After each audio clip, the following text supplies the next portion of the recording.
something to think about to start with. What if there was a massive military operation on the way and you were going to be impacted by it? How might you feel, do you reckon? How do you reckon you might feel? Yeah? Nervous. Yep, I reckon you probably would. Would anyone feel anything else, do you reckon? Frightened, yes. Getting up there. Oh, yes. Terrified. There we go. The adjectives are building. Does anyone think they might want to know more about it? I reckon you might. I reckon that might be one way of perhaps allaying some of that terror that you might be feeling. And then you might think, well, that might give me a way out. If I can find out more about it, I might be able to avoid it. And so that's sort of where we're going to start going tonight, because we're going to talk about a massive military invasion and we're going to find out more about it. So if we started to think of countries in the world in a military sense, what sort of countries might come to mind, do you reckon? Yeah? Russia, of course. Well done. Any others that you might be able to think of? Yep. America, that's right. Any others? Yeah? Japan, that's an interesting one. They've got some alliances going, so yep, they're starting to spend a bit more militarily as well. Any others? Is that a hand, Toby, or not? Palestine, yeah, that's interesting. They rely on everybody else for their help, don't they? Well, they make their own rockets. We're seeing that a lot at the moment, aren't we? So yep, that's another one. Who else have we got? Germany, yeah, we'll find out a little bit about Germany later on. Oh, well, one more down the front. Israel, yes, that's good. So there's lots of different countries. You might also think of Iran as well. So you can certainly see that there's, across the world, people are thinking militarily, and people in the audience here are able to identify some of who those countries are. And it was interesting to see how many different countries got mentioned just then, and how many of those we might see later on as we work our way through this workshop. All right. But we had Russia mentioned, of course, and that's our topic tonight. So the first thing that we have to be able to do is to be able to identify Russia in the Bible.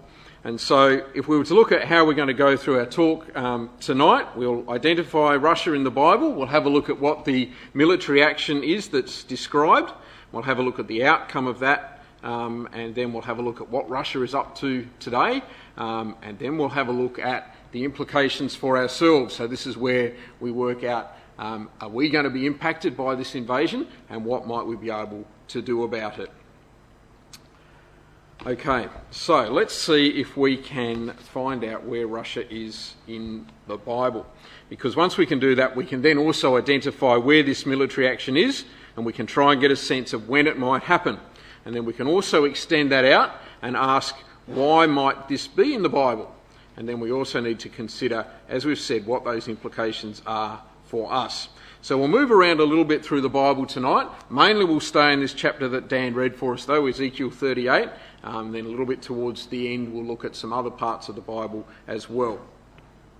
And so, yep, write all those quotes down on your sheet, and watch out for where all these different countries come up as well. So if we were to read through the Bible, and we read a little bit of it tonight, but there's a whole lot more we could read, you wouldn't actually find the name Russia mentioned anywhere. You wouldn't find it mentioned under that name. And so to identify where Russia is, because it is there, we have to do a bit of Bible study and we have to do some digging. And so I'm going to give a very big clue to start with, and that is that Russia is in here in Ezekiel chapter 38. I wouldn't expect you to think about all the 66 books in the Bible and all of the breakdown. That would take too long. So let's narrow it down, and I'll say Russia is here in Ezekiel chapter 38. So Ezekiel was a Jewish priest and a prophet, and he prophesied in Babylon from 592 BC to about 570 BC. And he prophesied of events that were to come within his lifetime, especially events in the land of Israel, but also of events into the future. And one of those is this prophecy here in chapter 38. So let's begin to read through Ezekiel 38, because here we will find Russia. So first of all, we want to read verses 1 to 3. So the word of the Lord came unto me, saying, Son of man, set thy face against Gog, the land of Magog, the chief prince of Meshech and Tubal, and prophesy against him, and say, Thus saith the Lord God, Behold, I am against thee, O Gog, the chief prince of Meshech and Tubal. So think about what these verses might be telling us. So that term son of man, that just means Ezekiel. That's what he's often called throughout the prophecy. All right, it's God's message. Okay, so the word of the Lord, verse 1, came unto me. So it's God's message. Who can tell who God is speaking to particularly? Who's the prophecy particularly addressed to? All right, go Ezra. No, Ezekiel's the messenger. So God says to Ezekiel, I want you to give this message to someone. Have another go. Sorry? Gog. You see Gog? Yep, that's exactly right. Somebody called Gog. So that can be a little bit confusing, isn't it? Because you've got God speaking to Gog, right? It's a little bit of a challenge. Makes it interesting when you're typing things up, that you don't make a typo on that. So we've got God speaking to Gog. Now, where can we tell where Gog is from? Any clues? They might not be familiar names, but have we got any clues about where Gog is from? Anyone other than Ezra? Yeah? He's from Tubal. Yep, that's one of the places. Any other places?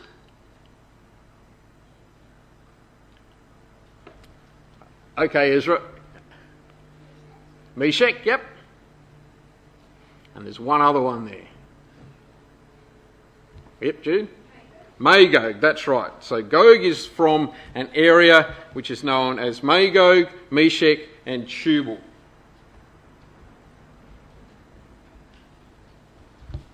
Right, thanks for the tech support. Not quite yet.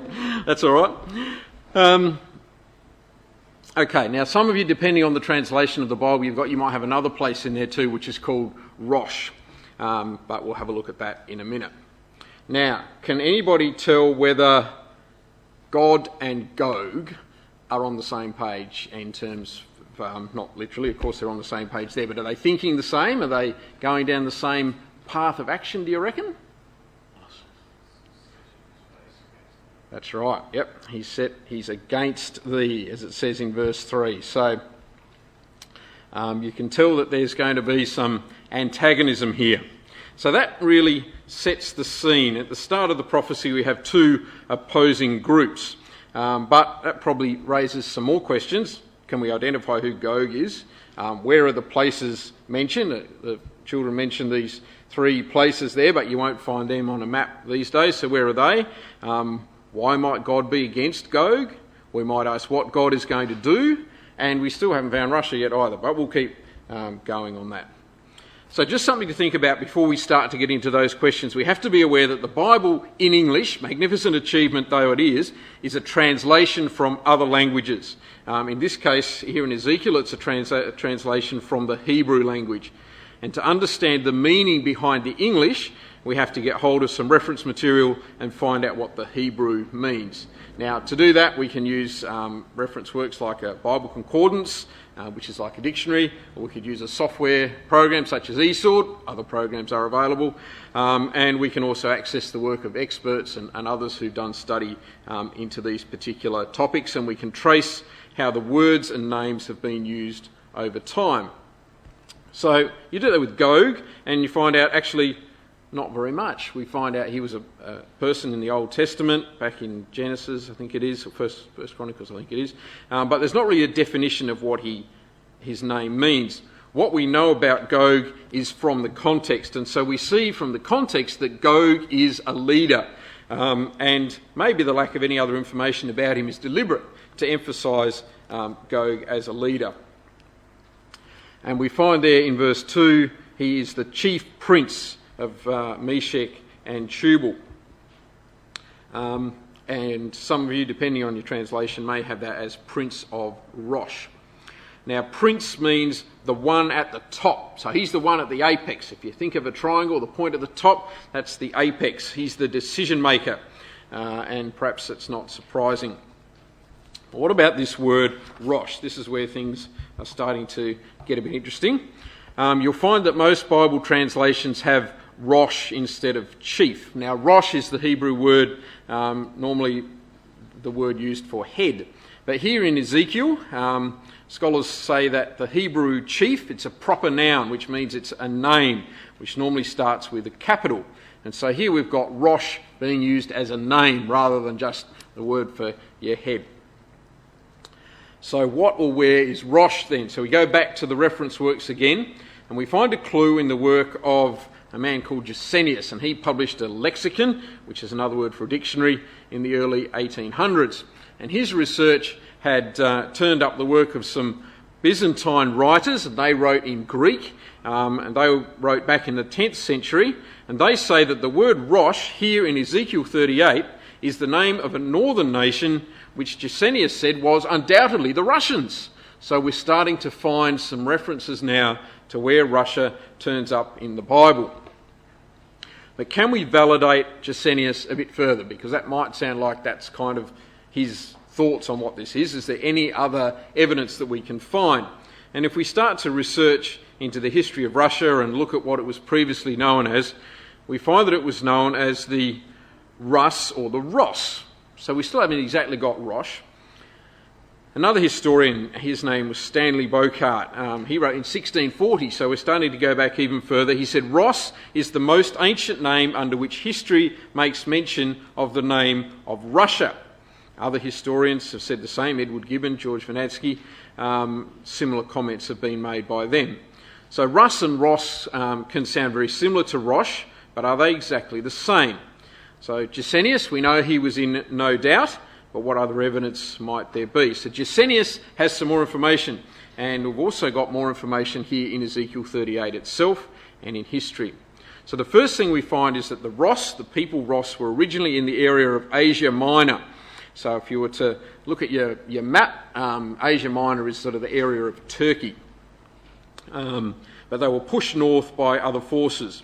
And if we look at Ezekiel chapter 38 verse 4, it says, I will turn thee back. So the idea is that they're out of their territory and they're going to be drawn back. Those same Byzantine writers that Gesenius quoted from said that these people were living by the river Ra, or the Volga. And the Volga is the longest river in Russia, so we're starting to get into the right territory. Verse 15 here of Ezekiel 38, it says, they shall come from thy place out of the north parts.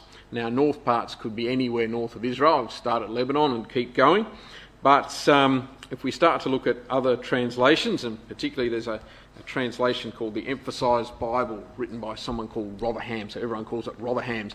But if you're looking for it in a bookshop or a library, you need to look up Emphasized Bible. But he says that it means the remotest men of the north. So you've got to go a long way, well beyond Syria, pass through Turkey, up into Georgia and keep going, and after that it can only be Russia. In addition to that, the Greek word that Gesenius says was used by those Byzantine writers for these people living in the north, known as the Ross, is the same word used for Rosh in the Greek version of the Old Testament. And so whether we call them Rosh or Ross, these are the same people. And so if you're writing down notes, you need to be able to write next to chief in Ezekiel chapter 38 verse 2, Rosh or Russia. So there we go. There is where Russia is in the Bible. We've had to go through some history and we've had to go through some language and some geography. But if you bring all of that evidence together, it points to Russia here in the Bible, here in Ezekiel chapter 38. And so we find that Russia is part of an alliance with Magog, Meshech and Tubal, and they're led by a character called Gog. So that's answered the first part of our question. That then gives us a clue into what some of these other nations might be. So Magog, Meshech and Tubal, they're all names that are mentioned back in Genesis chapter 10 verses 1 to 5, who are descendants of Japheth. Now, can anybody think who Japheth is? Does anyone know who Japheth is in the Bible? thinking a bit. Japheth had a couple of brothers. Toby? Exactly, one of the sons of Noah. So he survived the flood with all those animals. And from Japheth, and he had two brothers, Shem and Ham, and after they came out of the ark, God said to them, I want you to go off and replenish the earth. And that's what happened. And from Japheth descended essentially the European people. So that gives us an additional clue to how to identify these names that are mentioned. So we've got them in alliance with Russia, and we know Russia's up in the north of Europe. We've got so we need to be looking in that sort of European area to work out who some of these other people are. And so history tells us this, that Magog lines up with a country called the Scythians. And a couple of historians, Herodotus and Josephus, say they lived in the area from the river Don to the river Danube. So that covers a fair bit of the area of Russia and pushes across into Europe as well, extending into the vicinity of Germany. And so if we were to briefly note this, Meshech comes down to us as Moscow. Tubal comes down to us as Tobolsky over in Siberia. And so we have Gog as the ruler or the head or controller, the one at the top of an expanse of Europe and on across Russia. So that's a big expanse of land. So what do we take away from those definitions? We don't know the individual who Gog actually is, but we know that that individual is a leader, and we've identified who is being led. It's an alliance of nations including Russia and Central and Eastern Europe. So we saw also that God was against Gog. One of the questions that we could ask is why. Now it may be something as simple as the fact that they're just on different paths. God's got his purpose and Gog has a different purpose to that. They're not in alignment, and therefore they're going to clash as God brings about his purpose. So what then is Russia's military action? So we saw that God is going to instigate this action. It's in verse 4, I will turn thee back and put hooks into thy jaws and will bring thee forth, and all thine army, horses and horsemen, all of them clothed with all sorts of armour, even a great company with bucklers and shields, all of them handling swords. Now you've got to think when Ezekiel wrote. Can anyone remember what I said about the time that Ezekiel was prophesying? It doesn't matter if you can't. It's about 592 BC, so a fair while ago. And back then, bucklers and shields and swords and horsemen, they were the top of the tree when it came to military forces. These days it wouldn't be like that. It'd be more like this that I've got on the screen. But what it's saying there is not so much that Gog's going to come rattling down with light cavalry or something like that. It's really saying he'll come down with a whole lot of military equipment. So there's a big army involved here that Russia or Gog is going to bring down from the north. But not only that, we find in verse 5 and 6 that he's got an even bigger alliance. Persia, Ethiopia, Libya, and all of those have got state-of-the-art military equipment as well. Gomer and all his bands, the house of Togarmah of the north quarters and all his bands, and many people with thee. So, what is the Russian plan? I think it can be very quickly summarised down into 3 bullet points. Get a massive military and political alliance together. Once you've got your alliance, invade Israel. And once you're there, take a spoil. That comes out a few verses later in verse 12, to take a spoil and to take a prey. So very simply, that is the Russian military plan as described here in Ezekiel.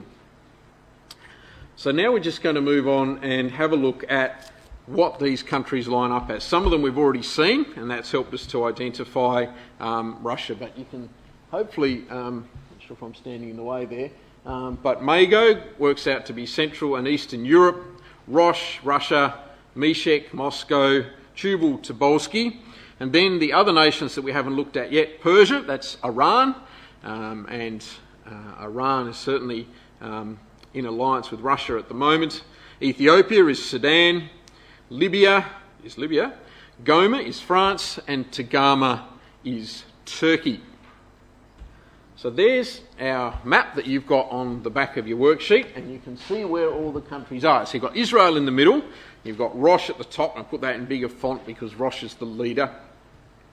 And so you've got Gomer, Magog, Rosh, Meshech, Tubal across the top, so that's the north parts that we've already mentioned, the people from the far north. Then directly north of Israel is Togarmah or Turkey, so you've still got attack coming from the north. But look at those other countries as well. You've got Libya off to the west, Ethiopia down to the south, and you've got Persia off in the east. And so Israel is effectively surrounded by this alliance that's being led by Gog, and which is effectively led by Russia. So that's just interesting to keep that in mind as we look through here, just to see the extent of this alliance. And you start thinking about the military capability of some of those countries. Someone mentioned Germany, and then you've got France allied there in the European Union. You look at what Iran is doing now, trying to develop its nuclear capability. Russia has really sped up and really increased its military capability. So there's this massive force surrounding the nation of Israel, and they're going to come down into Israel. And I think it's also interesting at the end of verse 7, it says there, "Be thou a guard unto them." And so even though they're all in alliance, it's Gog who's at the head. "Be thou a guard to them." And so the invasion of Israel then is described in verses 8 and 9, and also in verses 15 and 16. And they both use the description of a cloud covering the land. And that gives a sense of the size of the invading force. It'll be like the land will be just completely covered. And so essentially, if we were to say that what Russian military actions are foretold by the Bible, here they are. It's the invasion of Israel. But we get more than that. We also get the motivation. We get the why. Why are they coming down? God, of course, is directing it, as we've seen, but what are the nations themselves thinking about why they want to come down into Israel? And we get that in verses 10 to 12 and in verses 14 as well. And it really comes down to verse 12, "To take a spoil and to take a prey, to turn thine hand upon the desolate places that are now inhabited, and upon the people that are gathered out of the nations, which have gotten cattle and goods that dwell in the midst of the land." So the people that are gathered out of the nations, that's Israel. That's a completely different topic, but we've just seen the anniversary of the establishment of the State of Israel, and as they were regathered following the Second World War. And so we can definitely see that it's Israel being referred to here. But the alliance that comes south, they're after a spoil, and they're going to take cattle and goods and silver and gold, and really they're after anything that they can lay their hands on. Silver and gold and cattle and goods mentioned there at the end of verse 13. So there's a lot of value clearly that's up for grabs here. It becomes a great spoil. And so what sort of spoil might this Gog-led alliance be after? Now, Gog may make the excuse of coming down into Israel as some sort of protector. They may be deciding that they're going to protect the Russian Orthodox Church's assets in Jerusalem. They do have some form when it comes to protecting their own citizens. But I think the real motivation is in verse 13, where some who in fact are opposed to Gog, they say, "Are you come to take a spoil?" It's as though they recognise why Gog and the allies are really there, why they've really decided to come. So the nation of Israel, as you probably know, it punches above its weight in the technology and medical space. They've even been described as a start-up nation. At one story that I always remember when I was previously working in the health industry, and we were buying these little, they were called a pill cam, and it was like a little tablet with a little camera and some lights in it, and you'd swallow it, and it was like it followed through your stomach, and they could check if there was anything wrong on your insides. And that technology was Israeli technology, which had originally been developed for the nose of a missile, so they could see exactly where it was going. So these little things that come out of Israel, it's pretty amazing when you start digging around, especially in that health technology space. It was really interesting seeing what the Israelis could do. And so they're certainly regarded and known for that. They've achieved a lot in agriculture as well. We find mentions of that here in the chapter as well. But this on its own is probably not likely to be a major prize for a country like Russia. So what else might be there? And I think one standout possibility at the moment is that the natural gas fields that have been discovered off the shores of Israel. And I'll just put up some comments about what these natural gas fields are like. The natural gas fields discovered off Israel's coast since 2019 have brightened Israel's energy security outlook. The Tamar and Leviathan fields were some of the world's largest offshore natural gas finds in the last decade. The Leviathan could produce 230 billion in gross domestic product to Israel over the life of its exports and more than 20 years of domestic supply. But here's where it starts to get interesting from a Russian point of view. December 2018, Cyprus, Greece, Israel and Italy signed a memorandum of understanding to build the world's longest underwater natural gas pipeline to supply Europe. And it's going to run via Cyprus and Greece to Italy. There'll be high infrastructure costs, and construction cannot begin for several years, but it could go online in 2025. The project has full support of the EU and aims to produce gas at a price to rival that from Russia. 25% of the EU's gas comes from Russia. More recently, this is just last year, Israel's cabinet approved a multinational accord to lay a pipeline that will facilitate the export to Europe of natural gas found in Israeli and Cypriot waters.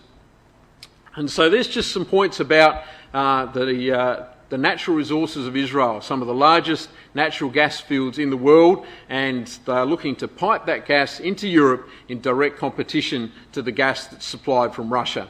Now, I can't say for sure that that's the spoil that Russia is coming down for, but it's a suggestion which would certainly be attractive to Russia. If they can get hold of this resource, they're going to be able to protect their own economic situation.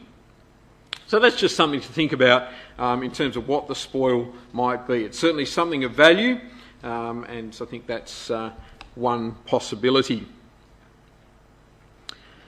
So what is the outcome then of this military action? Well, we find in verse 13 that it is opposed by another alliance. Sheba and Dedan and the merchants of Tarshish with all the young lions thereof shall say to thee, to Gog, art thou come to take a spoil?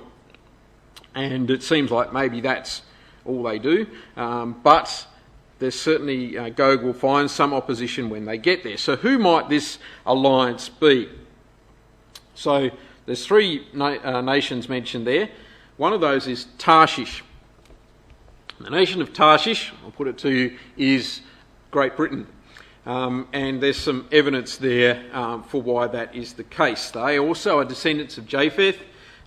They're known as a maritime power. They are located in the west. They're a source of silver, iron, tin and lead. They're a colonial power, which is interesting. It shows that they have other nations following them. And as it says in verse 13, they will say, are you come? They're a nation that has a presence in the Persian Gulf already. So the references are there. We won't look them up, but you might want to be able to write those down as well. So Tarshish, that's Great Britain here in verse 13. So who are they allied with? Well, there's the rest of the table. And so you've got those three, hopefully you've got three blank spaces left on your sheet. So you've got Sheba and Dedan, that's Yemen and Saudi Arabia. Tarshish as Britain, and the young lions who are allied with Tarshish can be regarded as the Commonwealth nations. Right, so that gives us the rest of our nations, and there is where they go on the map. And so you can see in the red there we have the Gog-led alliance, and in the blue the Tarshish-led alliance. And it looks fairly out of balance, doesn't it? Even if you take into account the Commonwealth nations, which is Australia, Canada, South Africa, places like that, they're miles away. That red alliance there, the Gog-led alliance, certainly has the power on paper.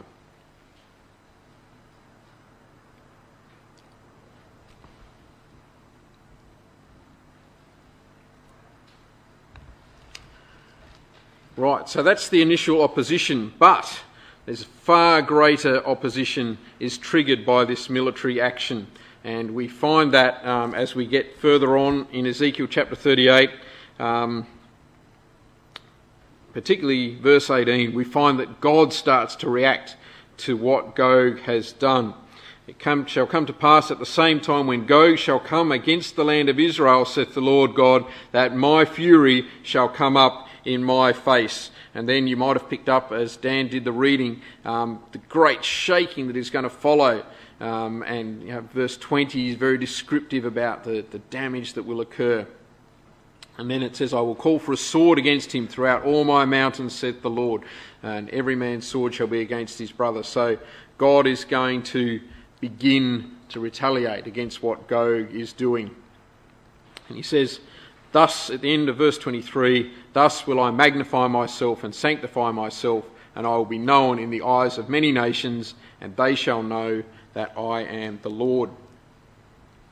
But then in chapter 39, we find the actual defeat of this Gog-led alliance.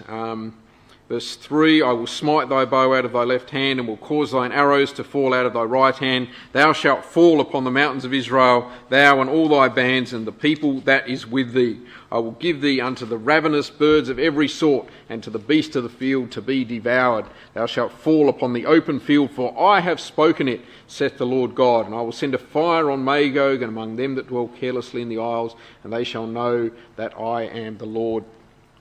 And so we can see this defeat of Gog that occurs here, and quite graphic. You can, those people who enjoy a bit of perhaps military action and reading about some of this kind of thing can imagine the bodies strewn across the ground and the birds pecking them. It's not a particularly pleasant image, but that's what's going to happen here. So if we were going to summarise the outcome of Russia's military action, we could summarise it as Gog loses and God wins. That's the outcome of the military action that Russia has instigated. So from a reading of Ezekiel 38 and 39 and some Bible research, that's the outcome. We've identified where Russia is, we've identified what the military action is, and we've found out how it ends. Is this really likely? Is Russia really going to invade like this? I just want to have a look at the current state of things in the Middle East just for a few minutes, just to get a sense of perhaps how imminent this might be and how likely this is as well. So the Russians are already in Syria, just to the north of Israel, and they've been there since 2015. The Russians also have the means, the motive and the opportunity for an invasion. Now, when it comes to a court of law, if the court is trying to prove the guilt of a party, when it comes to a crime, they'll look for the means. Did the accused have the means to carry out the crime?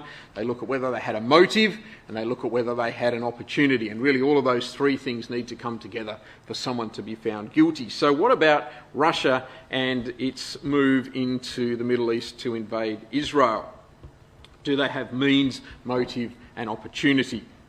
Now, before we look at that, I just want to say that regardless of whether we think they've got that or not, this prophecy will still happen because God has said it will.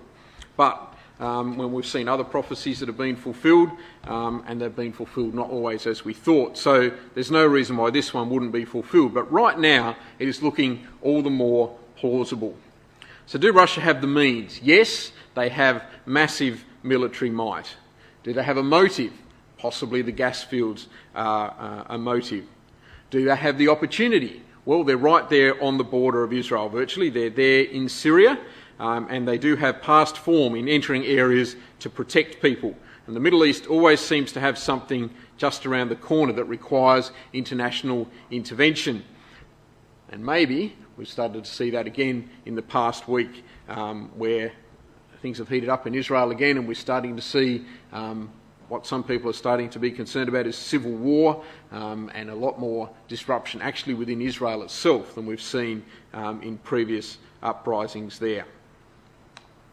So yes, God has said that this will happen, but we can see the circumstances building up to show that it's close. Just want to look at things from a Russian point of view. I just want to show some slides quickly on how Russia views the Middle East. And these headlines I've picked up from sort of over the last 3 years, 2019 through to now. And you can see the view that's been building over that time, the way that Russia sees the Middle East. And they increasingly see themselves as a permanent presence in the Middle East with a military capacity to go with it. So this one's from 1st of January 2019, why Russia is back in the Middle East. And then it was headline, Moscow to the rescue. And we can see there that the centre of it all is Putin. The 2015 military intervention in Syria gave perhaps the biggest single boost to Putin, burnishing his credentials as a decisive and effective leader who delivers what he set out to achieve. In this case, it was the survival of the president of Syria. But it also positioned Putin at the nexus of the Middle East's overlapping conflicts, leveraging Russia's influence far beyond Syria's borders. A little bit later in 2019, Putin had gone from a pariah to Middle East power broker. In the Middle East, the transformation is stark. 4 years after Moscow launched its military operation in Syria, Russia is replacing America as the key player and power broker in the region. From last year, Russia calls Israel the problem in the Middle East and defends Iran and its allies. From last month, Russia's expanding footprint in the Middle East. As the US recedes from the Middle East landscape, Russia will emerge as the central figure in the regional cauldron and is likely to offer the best hope for peace and security. This one relates to the conflict that's going on in Israel at the moment. Russia's role in the Middle East is concerning for Israel and the US. For Israel, however, Russia is a high priority national security challenge, the report notes. Russia imposes a set of operational and strategic concerns stemming from the potential impediment to Israel's freedom of operations in Syria and Moscow's strategic relations and cooperations with Iran. Who can remember what nation in Ezekiel chapter 38 is Iran? Hopefully you've all got it written down. Jude? Persia, there you go. So we can immediately see here what was predicted in Ezekiel 38, that Russia and Iran would be in alliance, and here it is mentioned in our media just a few weeks ago.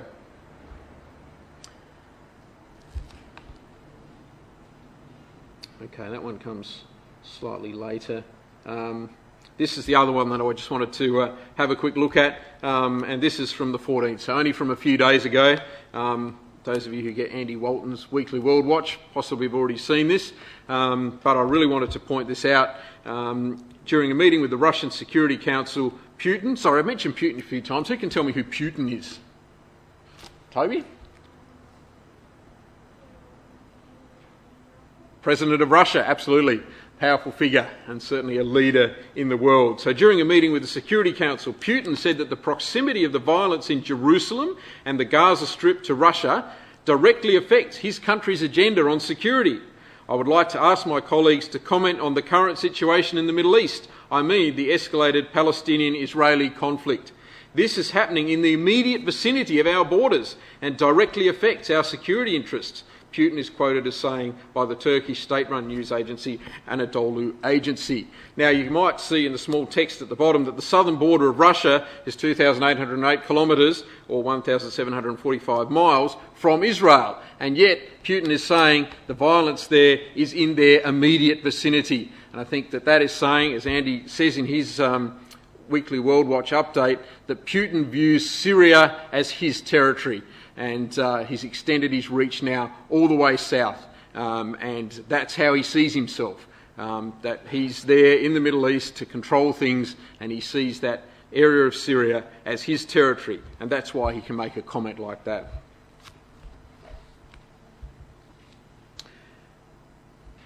So what are the Russians doing from a military point of view? We've had a look at what they're doing politically.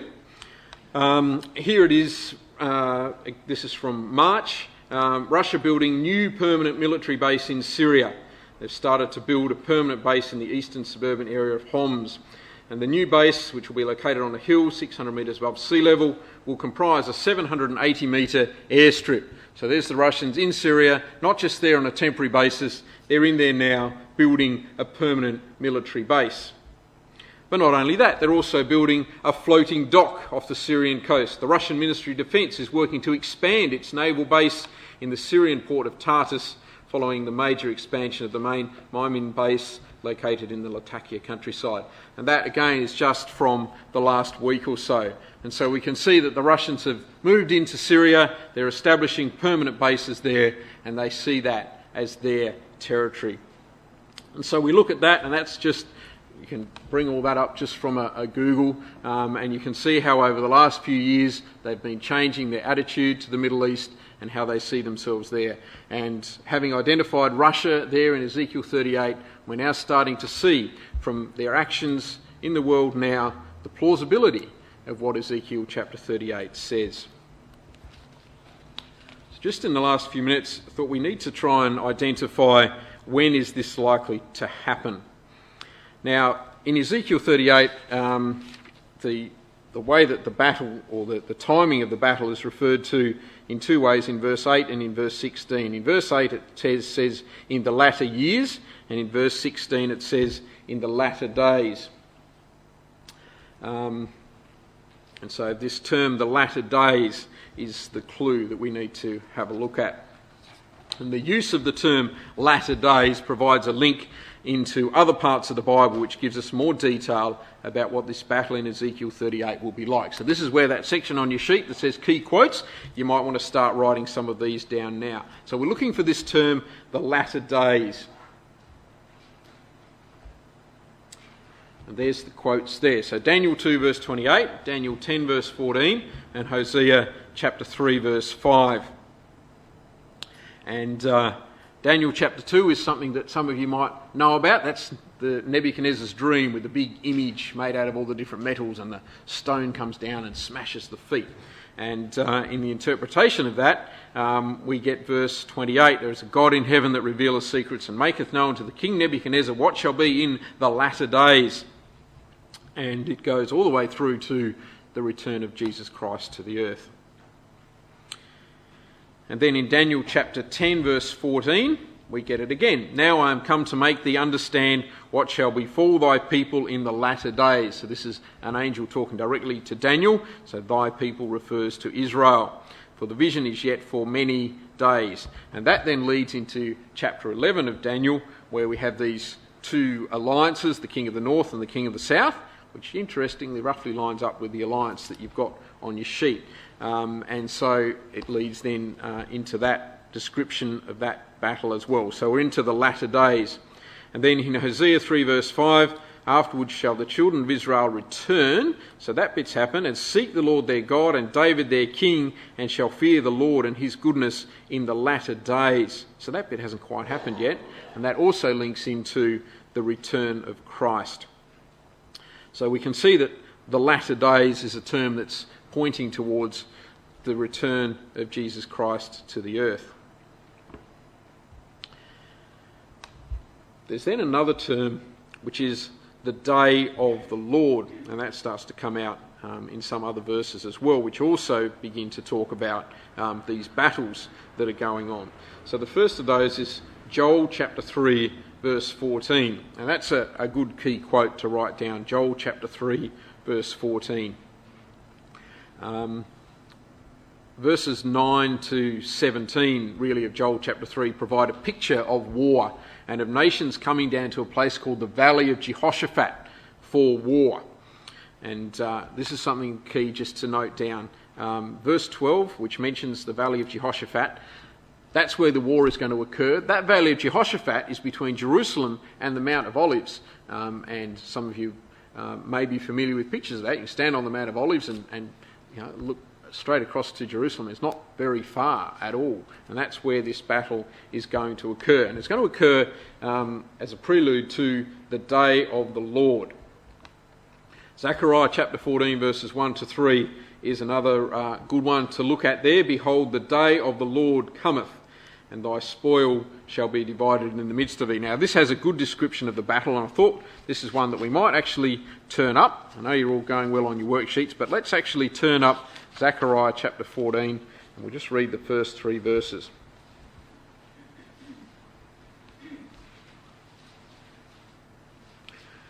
It says, Behold, the day of the Lord cometh, and thy spoil shall be divided in the midst of thee. For I will gather all nations together against Jerusalem. So there's an echo back to Joel. Against Jerusalem to battle, and the city shall be taken, the houses rifled, the women ravished, and half of the city shall go forth into captivity, and the residue of the people shall not be cut off from the city. Then shall the Lord go forth and fight against those nations as when he fought in the day of battle. And we've got some echoes there of Ezekiel chapter 38, of all nations being gathered together, and God going forth and fighting against those nations. And then finally we've got Revelation chapter 16 verses 14 to 16. And while we're turning up quotes, let's have a look at Revelation chapter 16 as well, because this is another really good quote that links up as well. So Revelation chapter 16 verse 14. It's got some symbolism there. It talks about some frogs. And it says, They are the spirits of devils, verse 14, working miracles, which go forth unto the kings of the earth and of the whole world, to gather them to the battle of that great day of God Almighty. And then there's a warning, Behold, I come as a thief. Blessed is he that watcheth and keepeth his garments, lest he walk naked and they see his shame. That's Jesus Christ talking there. And then it says, He gathered them together into a place called in the Hebrew tongue Armageddon. And so we've got this day of the Lord now matching up with the battle of Armageddon. And we could get more into definitions there, we haven't got time. But the thing to note from those verses that hopefully you've all written down is that we have a consistent story across all the accounts of the battle. It occurs on the day of the Lord, or around the time of the day of the Lord. It involves an international coalition.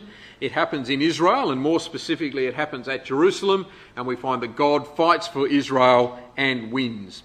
Right, so those verses we've looked at have expanded out on what we saw in Ezekiel chapter 38. So we find this consistent theme. This is how this battle will work. And so when you then start to look at the verses we've just looked at and look at the other things that go on around them, this is where we start to get to the relevance for us. And I think this is really important to look at, because there's often been wars in the Middle East, and apart from the petrol price going up, it doesn't really impact us too much. And this is where we think, okay, what else in those verses that we looked at did we get told about what happens in the latter days? And I think one of the key ones is there in Revelation 16 that we've just had a look at. Revelation is words given by Jesus Christ to his good friend, the Apostle John, and John wrote them down in the same way as Ezekiel wrote down the words that God gave him. And so we've got the words of Jesus as we read Revelation 16, and in verse 15 is the key. Behold, I come as a thief. Blessed is he that watcheth. And so Jesus is saying that I'm coming back. And when's he coming back? He's coming back at this time of the battle of the great day of God Almighty. And so when we start to see these things coming along and developing, as we've seen in those quotes from the media, and we think, okay, the day of the Lord must be getting close, we can see there that it's the return of Jesus Christ to the earth that is also becoming close. We find also at that day from Joel chapter 3, God will be revealed and will be a protector of his people. And let's just finish going back to Ezekiel chapter 38 again. And we see a couple of other outcomes, or one other outcome described twice here in Ezekiel chapter 38. the ultimate outcome of this battle.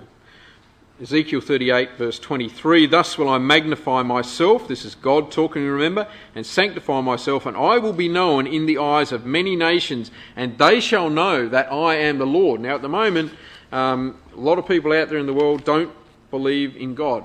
And yet here, this military action is going to prove to people that God is real, and it's going to show people what God is capable of. Across in chapter 39, verse 7, it says very similar words. "So will I make my holy name known in the midst of my people Israel, and I will not let them pollute my holy name anymore. And the heathen," or the nations, "shall know that I am the Lord, the Holy One of Israel." And so the upshot of all of this military action, it's not only the defeat of Russia, but it also means that God becomes known to all of the nations of the world. And so it coincides with the revealing of Christ to the nations and the Jews recognising him as the Messiah. It's a complete shift in the world order, and it ushers in the kingdom of God, which is another subject again. And so the outcome of this battle, instigated by the Gog-led, Russian-dominated invasion of Israel, is that all nations will know about God and they will know what he can do. No one will have any more excuse to deny God or to ignore what he asks of mankind. And so for ourselves, the question is, what does God ask of mankind? And by extension, what does he ask of us? The day of the Lord is coming when God will be revealed. And what is our standing going to be in that day? Are we going to be looking forward to that? Or is it going to be, as some of the kids said right at the start, nervous, scared, terrified? How are you going to be feeling? We've seen what the military action is. We've seen what the outcome is. We've seen what it's going to lead to. How are we going to view that? And that's really what we need to think about if we're looking for a personal lesson and a personal takeaway from what we've looked at tonight. What will our part be in the new world order that this Russian action will trigger? And that's the next step for us, and the reason why Russian military outcome is in the Bible and is relevant to us. And so we've been through tonight, we've identified Russia in the Bible, we've seen what military action it will take, and we've also seen the outcome of that action and why it's relevant to ourselves. And so if you're looking for something to take away, realise for yourselves the implication of what's going on and what Russia is going to do. And so for something to look to for the future, what action might you take? God's revealed his words to us in the Bible. This is his invitation to us. And we should seek help in continuing to understand it.